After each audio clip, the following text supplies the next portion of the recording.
The passionate leader. Because leadership without passion is just a title. Meeting. We got a collapse in the garage. Get the squad back equipment in here. We got an IV bond of a firefighter. It's that island urgent. Transmit a second alarm.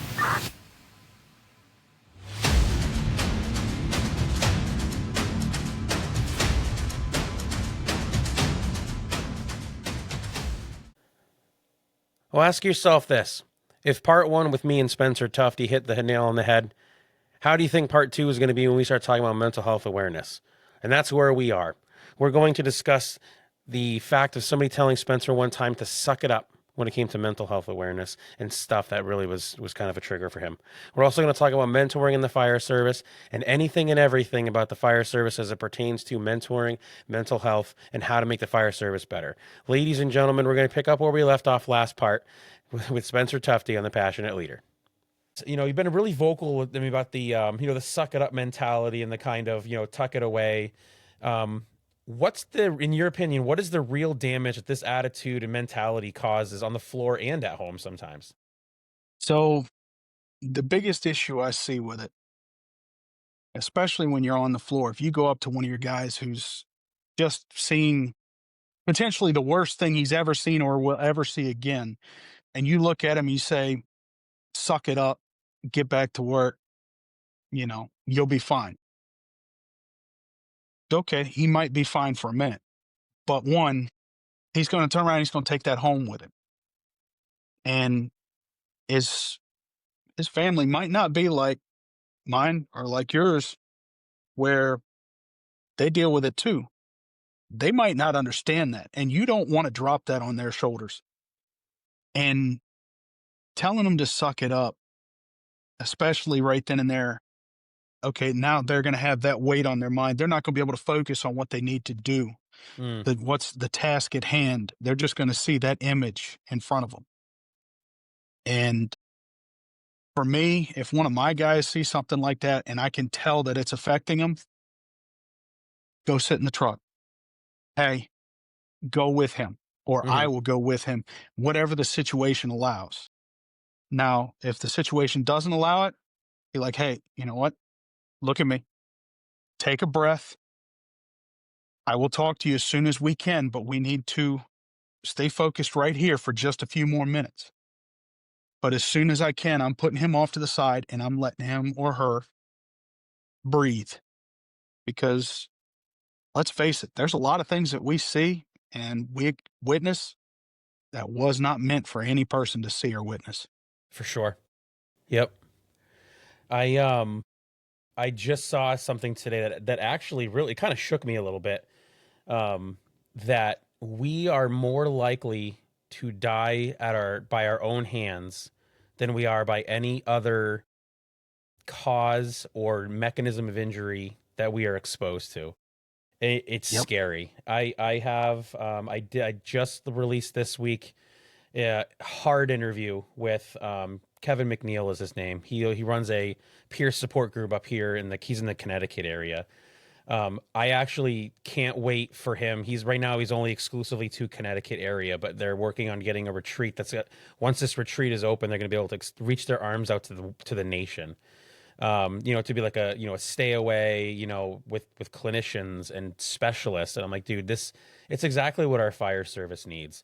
It's something that I think we're certainly seeing. There's definitely more and more prevalent stuff out there to talk about, post-traumatic stress disorder and stuff like that. But it's also something that we still have so many people that are just so, afraid of having these super hard, emotionally charged conversations and this goes across the board. This doesn't matter whether it's you're a paid professional or an unpaid professional.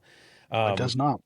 And I would actually, I would really venture out on a limb to say that those that live in the bigger communities, but are more rural like yours or myself, you're likely going to know who you're treating sometimes. And that makes it entirely harder.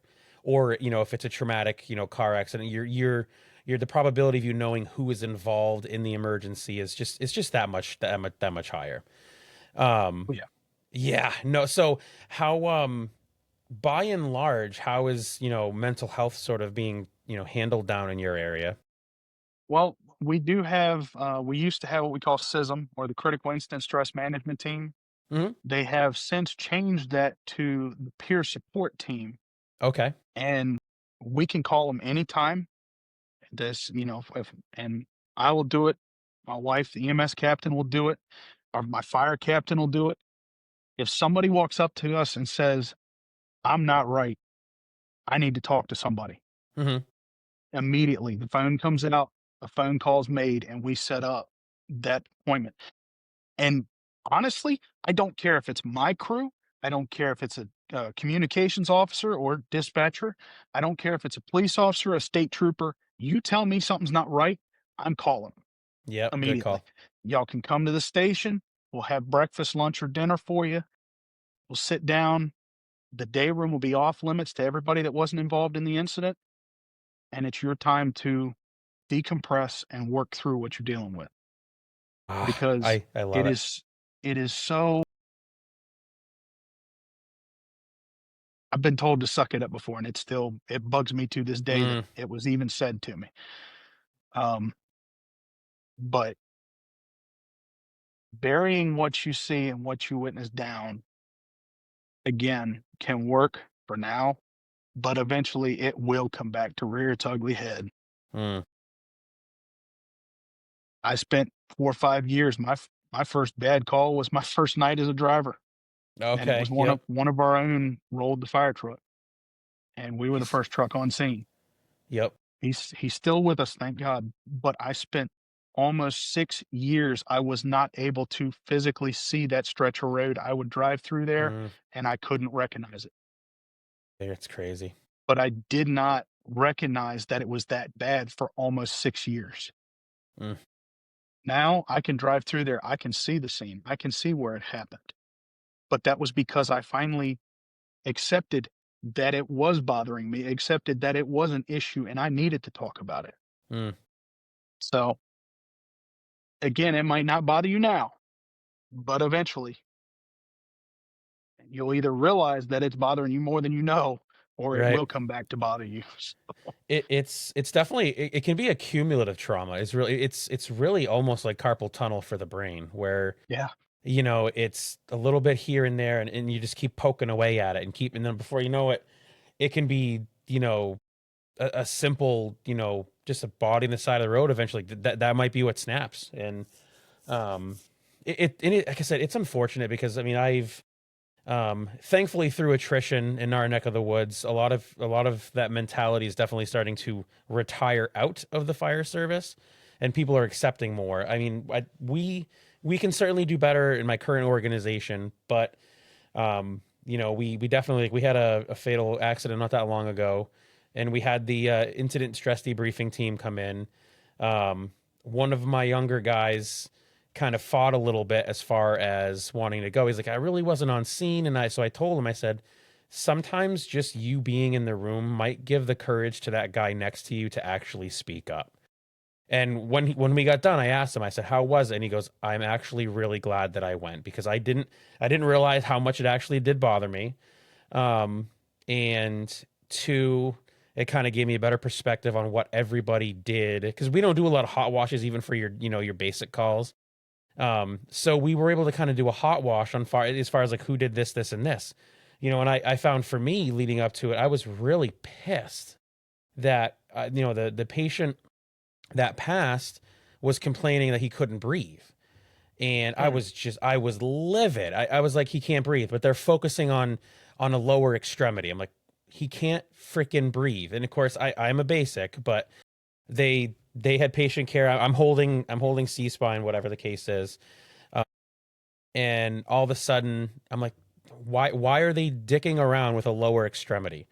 Well, come to find out, there was a sever of the femoral artery or something like that. So I'm Oh, like, aha, you can't really get the guy to breathe really good if he's leaking out somewhere.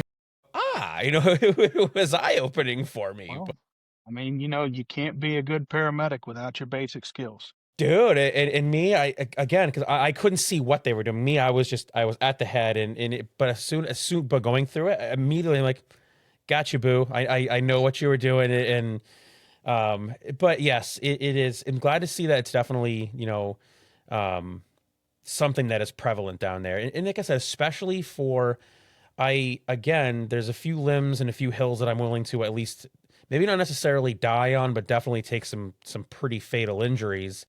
And, saying that, the volunteer side can be equally, if not harder than sometimes the paid side, because the paid side, one, you don't know the people, and I'm not discrediting any of this by any stretch of the imagination.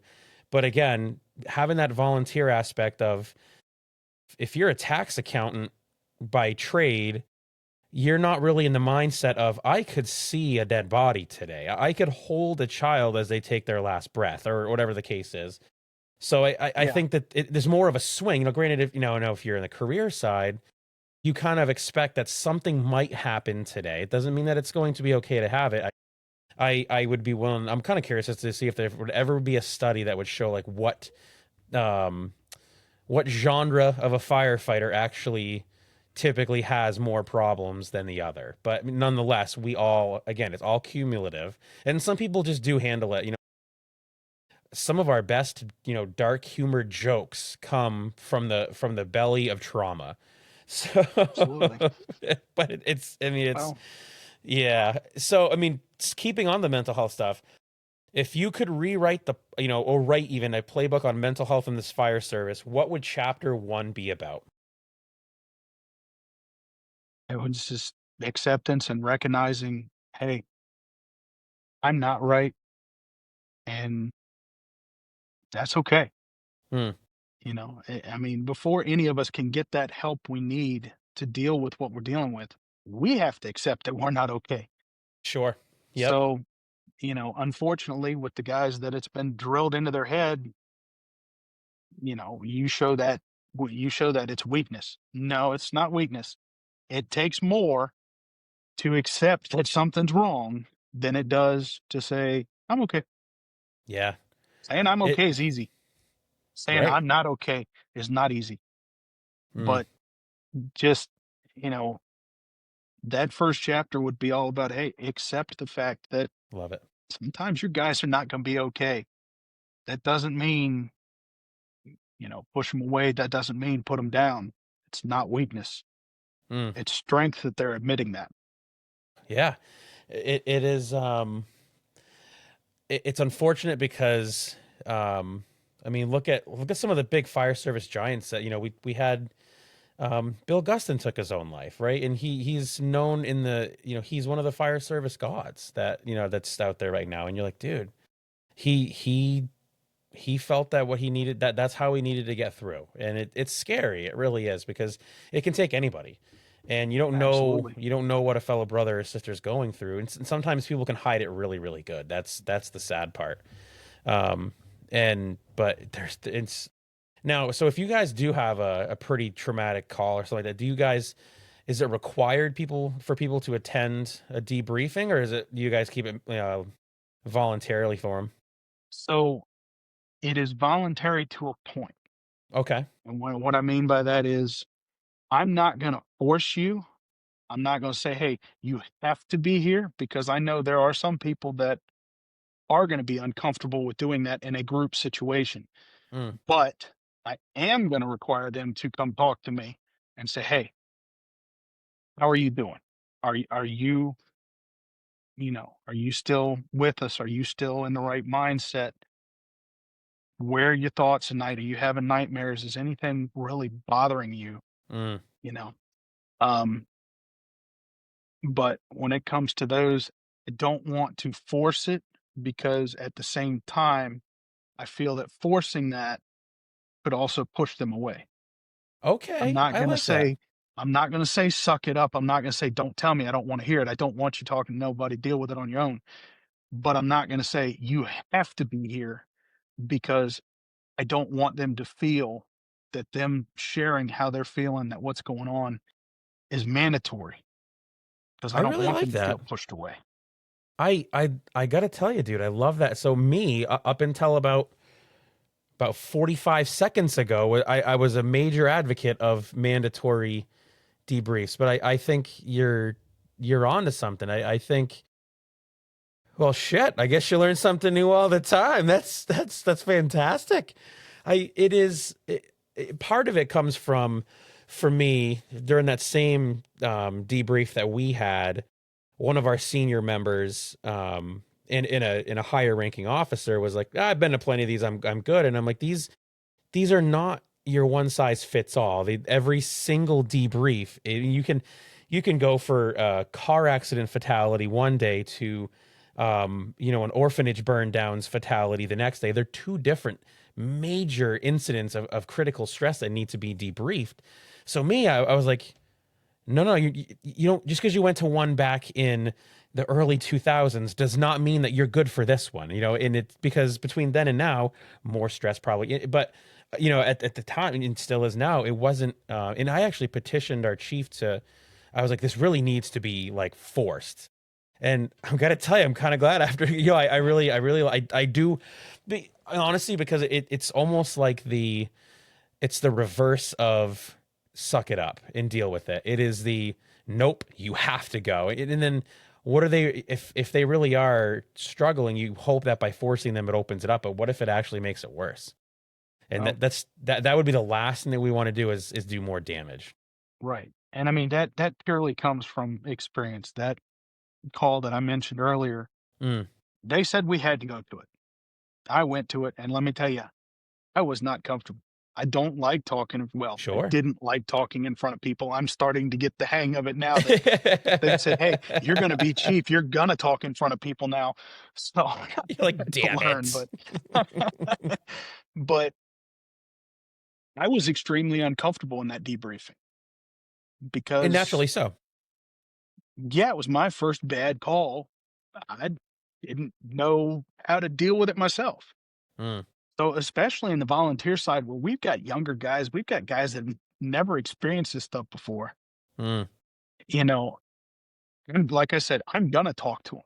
You're not getting out of talking, sure. Yep. but I'm not gonna force you to do that in a group setting because when we call in that team, yeah, I know most of the team. My EMS captain, my fire captain, we know most of the team because we've been on most of the calls that the debriefings have been called in for. Sure. Yeah. But for somebody who's never been through that, for somebody who doesn't know how to deal with that, I'll give them the option. Hey, you can come in. I'll let you sit in the back of the room. I'll tell them not to reach out to you unless we see something's wrong, unless we see you breaking down. You can sit back there and you can just watch. You were Mm, part of the call. So technically you were involved. So you can yeah. be there, Yep. but we're not going to force you. We're not going to force you to talk. We're not going to immediately reach out and be like, hey, so what did you think about that? Yes. Because Gotcha. I Yep. want you to feel that you can open up, that you can make that step, Mm. because I think that goes a lot further than saying you have to make that step. Make Yeah. that step No, on I your like it. time.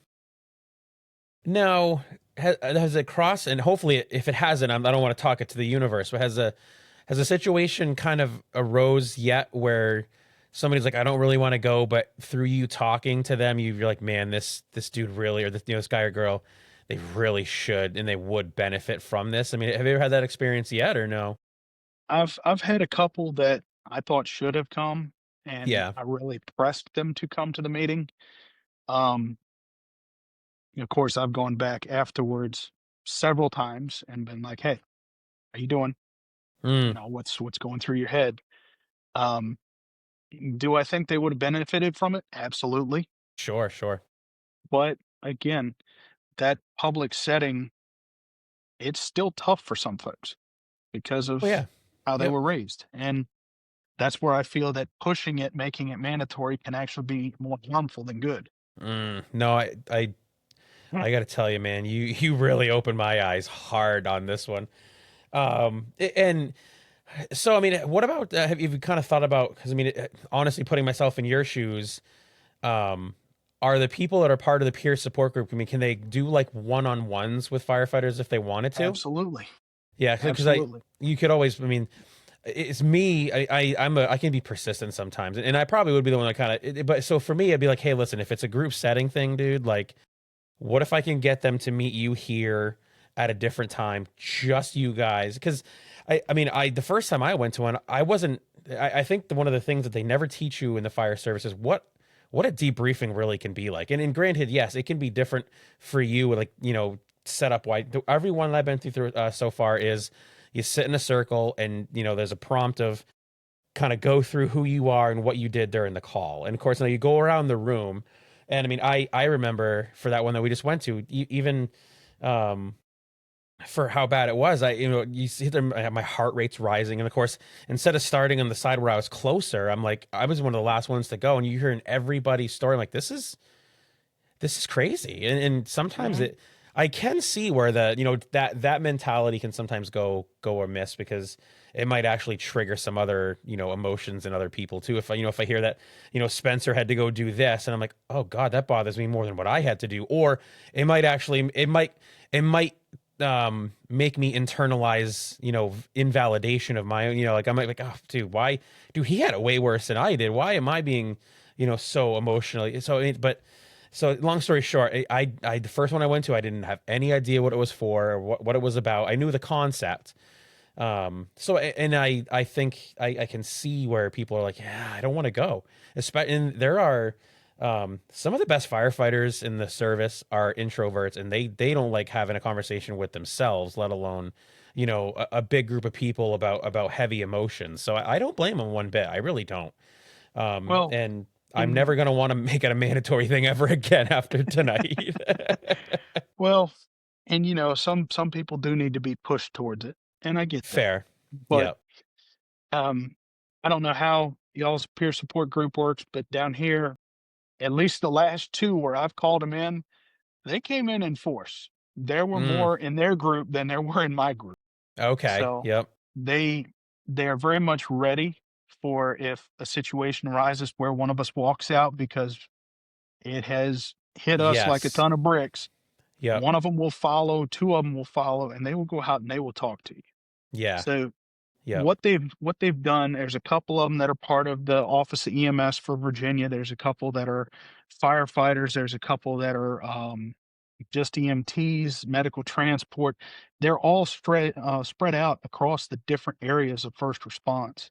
Yep. Even chaplains, and they all come down. They will come down. However many of them can show up, will show up, That's and they're awesome. there for the crew. Yeah. Um, I mean, I really think from my first CISM meeting or critical incident stress management back in 2013, 2014, I think it was, to now is huge. The Mm. leaps and bounds that they've taken in making this happen and making it happen the way it does now is tremendous. Yeah. Um, Yep. and the other thing they leave you with is, hey, watch out for your brother. If they're having a tough time and you see that, go talk to them.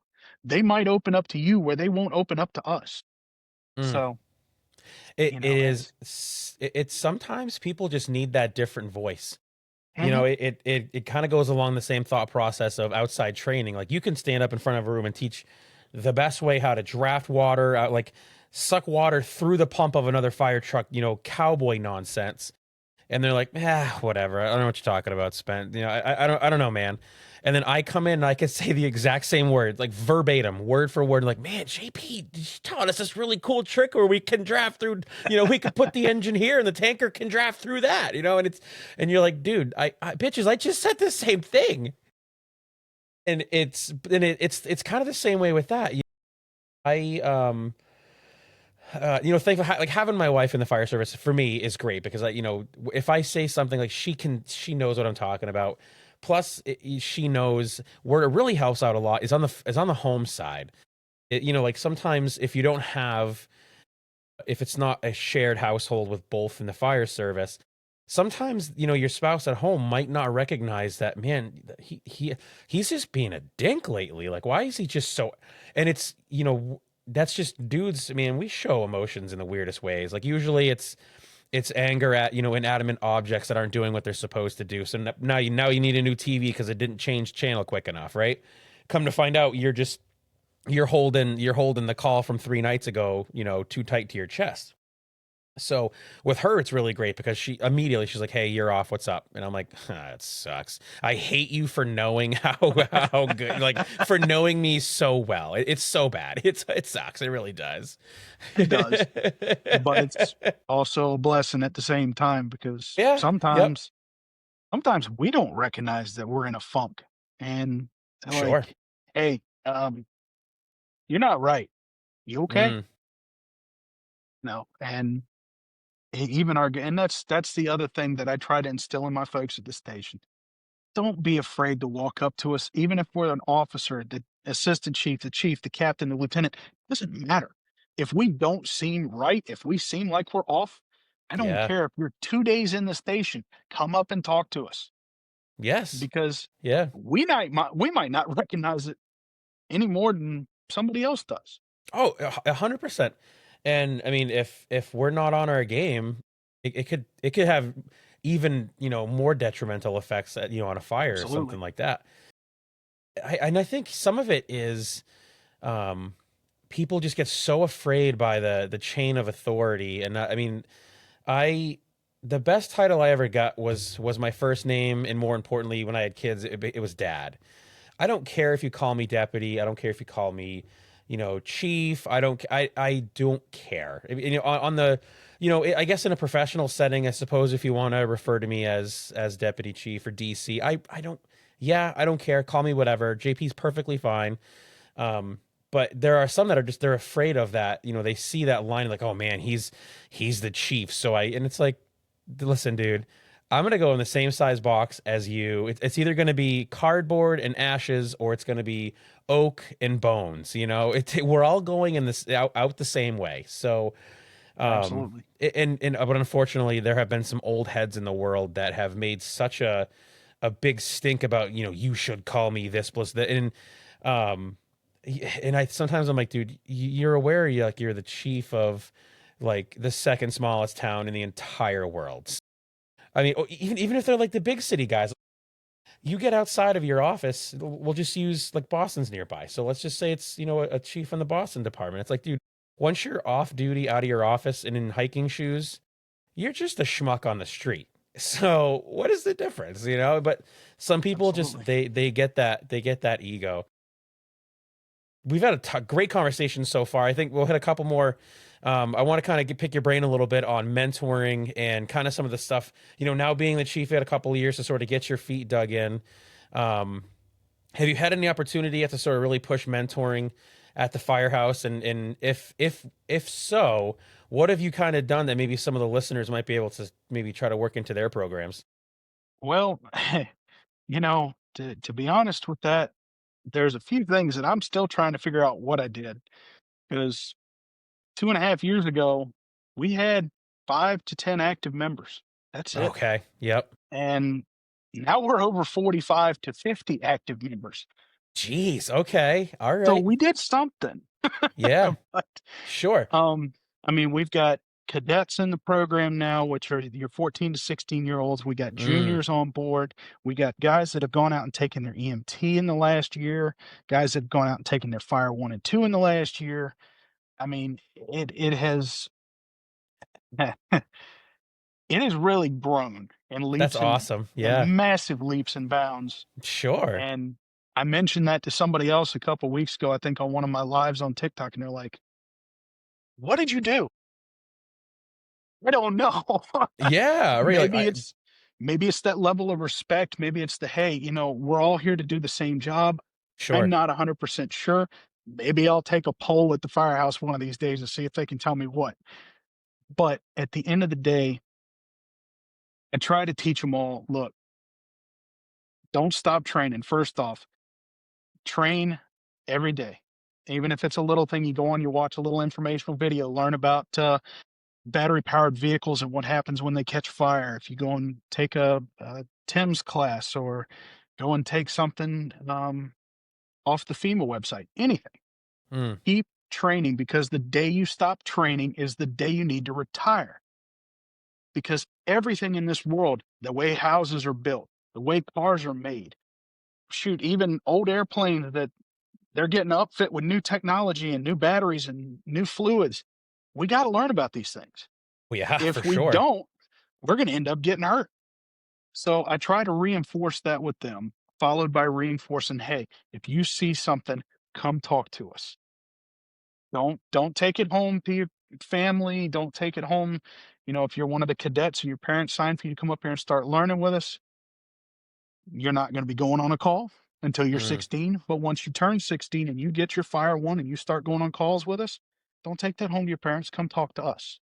sure. I understand you're going to go talk to them after the fact, but come talk to us. We'll help you because we've been there. We've dealt Yeah, with yeah, that. yeah. You know, um, it's it's really been something. And there have been a lot of guys who have come in, um, and they get started. And they're like, man, I don't know. I don't know if I want to do EMS. I don't know if I want to Mm. do fire. I have to kick my deputy chief around once in a while because he comes in and he says, well, if you're going to get your fire, you're going to be an EMT first. I'm like, and our department is there to where you can be an EMT, you can be a firefighter, or you can do both. Oh, I'm that's not going to awesome. force anybody to do Sure. both if you don't want to. Because right now, we got a better chance of getting that truck out than I do of getting that truck out. Okay, Just sure. because of personnel, because of the age of Yeah, crews, and because in the line, you have to start on the small ambulance, then go to the big ambulance, then go to the fire truck before you can drive the tanker. okay. You have to work your way up that chain because we're in small country roads, because of the size of the truck. I want them to learn how to give that smooth, patient ride before they get on that tanker and start going down these backcountry roads. I like it. Yeah.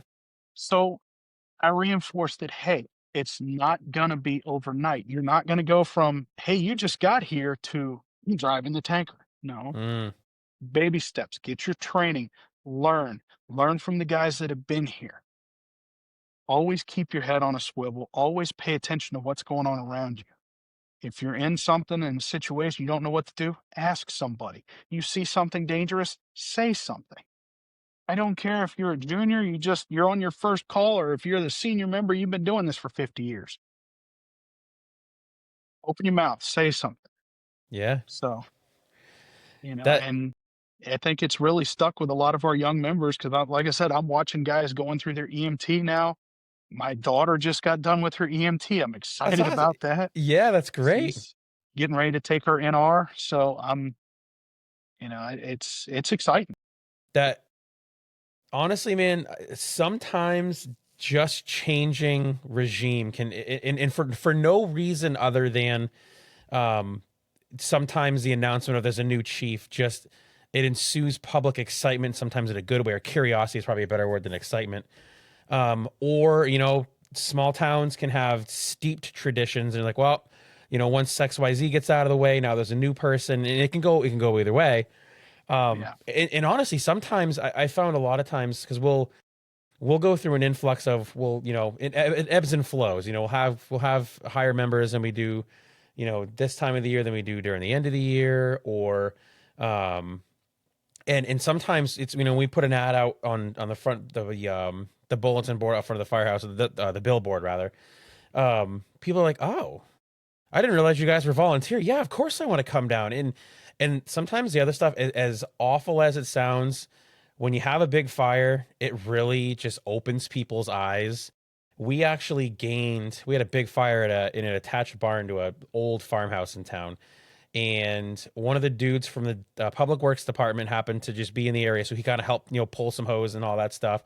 And then a passerby who, is a resident in town stopped to help, and after the call was over, they came down and filled out applications. And I'm like, sometimes, dude, it's word of mouth, and clearly, I mean, if you've got the junior program, and I mean, kids can spread word amazing. Social mhm, media is another really really positive way to do yeah. it too. Um, Well, between our website and online fundraisers that we kind of picked up after seeing some of the guys in Jersey do it in after COVID, why not? yeah, So you you click yeah. on that link, the first thing you see is our application. They're like, oh, well, I came here for the raffle, but I think I'm going to apply. So, And yeah, and I mean, the one thing that I think that should hopefully stick with our listeners is you have requirements and you're a volunteer organization. Hmm. A lot of times, specifically, and I will speak from personal experience, I have seen where when you try to, engage some form of requirements, a training attendance policy or a minimum amount of calls policy, which that one's really hard. I can tell you to try to enforce if you guys aren't. Um, Yeah, I think especially the 300 some call calls. one, yeah, we ended up actually dropping the call requirement because it really is hard because like so you work a rotating shift. So it's like, okay, so yeah, Monday this week works. So, Spencer gets excused for many calls on Mondays. But then the next 3 Mondays you have fires and it's like, yeah, I was off, but I didn't, you know what I mean? So you can't, long story short, it's always been a generations old. Well, you can't make volunteers do something. I'm like, but you can. They walked through the door. They said they want to be part of the organization. The organization has a structure, and then you just Yes. have to hold people accountable to it. And I think I wish I remember. I would love to give the person who said it credit. It's either in a book or in a seminar that I went to. They said that it might have honestly been, I think it was Chief Doug Klein from Horry County. He made mention to the fact of you'll actually get more volunteers if you have an organization that holds people accountable to a standard. People want to be Yeah. held accountable to a standard, because by doing so, because one of the most detrimental things an organization can do is have a set of standards that you only selectively enforce.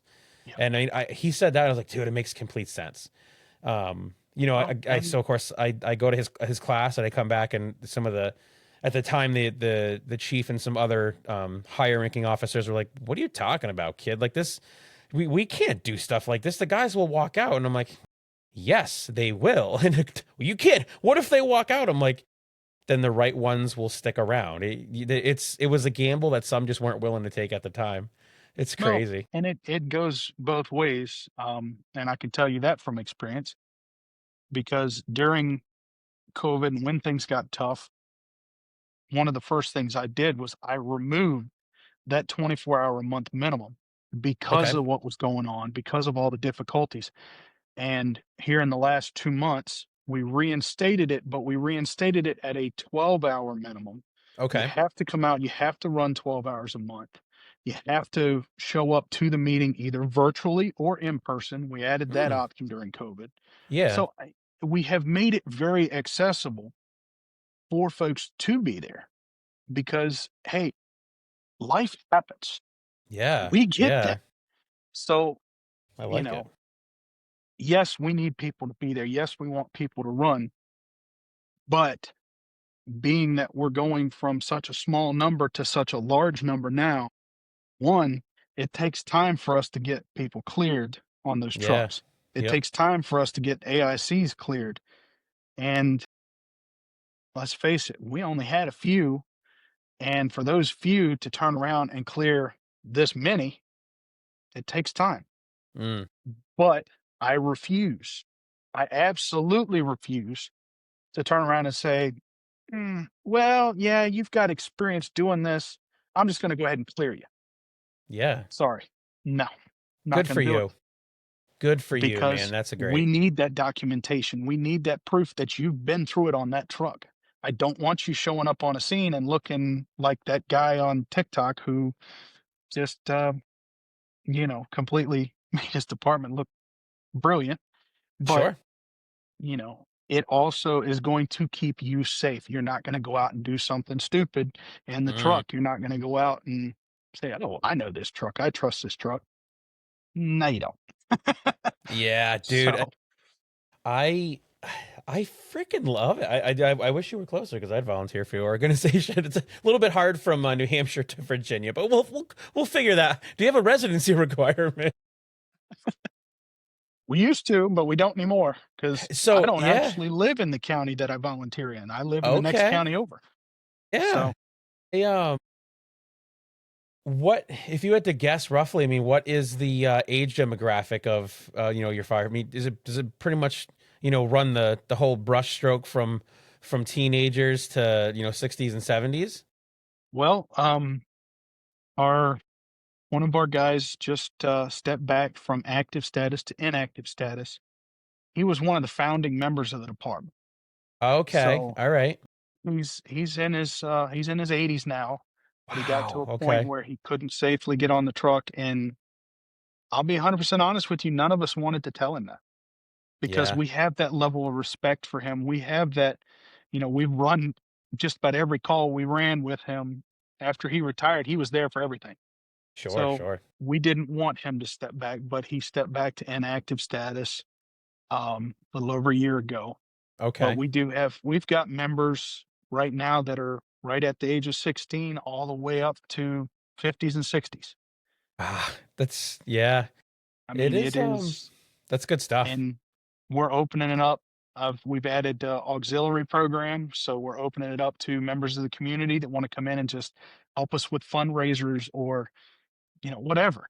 The Mm. opportunity's there for anybody that wants to join because one of our big goals, one of our big missions is we want to be more than just a firehouse. We want to be part of this community. Okay. Yep. We go to the sporting events. We go to the powwow that the tribe puts on. We're I there. love it. We love it. So, Dude. I think it's I think probably the unseen answer to what you're doing good is honestly in the attitude that you portray through the agency. I think probably leaches into the community, which is huge. That's really good. You left me speechless, man. I think we'll probably end it on this. It's one of the tougher questions that I've been asked to ask of all guests now is a quick recap, looking back rather at the podcast. What of everything we talked about tonight, if the listeners and the viewers only can take back one thing and take one thing from this episode, what would that be? that it's going to come down to the biggest thing I'm passionate about in the fire service. Your mental health does matter. Don't bottle it up. Don't be afraid to admit that you're not okay because every single one of us is going to have a day where we're not okay. And that's okay. So, Love it. you know, the way I end every single one of my motivations is stay strong, stay safe, and keep doing what you do because you do matter. I love it. Guys, you heard it from Spencer, right from his mouth, guys. This has been an amazing conversation. Spencer, thank you for your time. I really do appreciate it. I know it took us a little bit of rescheduling on both of our parts to get this done. Guys, that's it for today's episode. This is JP with our special guest, Spencer Tuftee, and the Passionate Leader. Thank you for spending your time to talk with us here on the episode. If something tonight hit home, don't let it fade. Share it, act on it, and live it. Be the kind of leader that someone else is hoping for, looking up to, and even counting on. And if you want to keep fueling that fire, make sure that you're following us across all of the platforms. The Passionate Leader across TikTok, across Instagram, Facebook, YouTube. And please, Kevin, if you want to put your plug in, follow Spencer here on TikTok with go ahead with your handle again. It's Chief_1808. Perfect. Are you on any other platforms or just currently TikTok? Mostly TikTok. I do have a Facebook, Okay. but you can also check out our department on TikTok or Facebook. It's Charles City Volunteer Fire Department, CCVFD, if you just want to find out a little more about us. So I love it. I love it, guys. Again, thanks for listening. And we're in this how we do every episode. This is JP with the Passionate Leader. Never forget, lead with passion, serve with humility, and leave no room for bottom feeders. Until next time, guys, stay safe.